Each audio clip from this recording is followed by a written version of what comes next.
નમસ્કાર મિત્રો, સ્વાગત છે તમારું હવામાનની અપડેટમાં। મિત્રો, હવામાનના જાણકાર એવા અશોકભાઈ પટેલ દ્વારા નવી આગાહી કરવામાં આવી છે, તો જાણી લઈએ કે શું અશોકભાઈ પટેલે આગાહી કરી છે। મિત્રો, અશોકભાઈ પટેલે તારીખ 25 થી લઈને 31 તારીખ સુધી વરસાદની આગાહી કરી છે।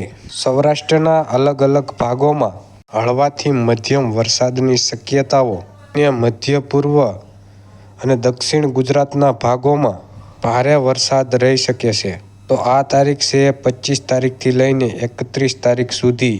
તો અત્યારે તમે હાલ 850 એસપી ઊંચાઈના પવનનો ચાર્ટ જોઈ શકો છો। તો મિત્રો, હવામાનની નવી અપડેટ જાણવા માટે ગુજરાત વેધર સમાચાર યુટ્યુબ ચેનલને જરૂરથી સબસ્ક્રાઈબ કરી નાખજો અને આ વિડીયોને લાઈક કરી અને તમામ મિત્રો સુધી શેર કરી દેજો। તો આજના વિડીયોમાં આટલું જ, મળીએ એક નવી આગાહી સાથે।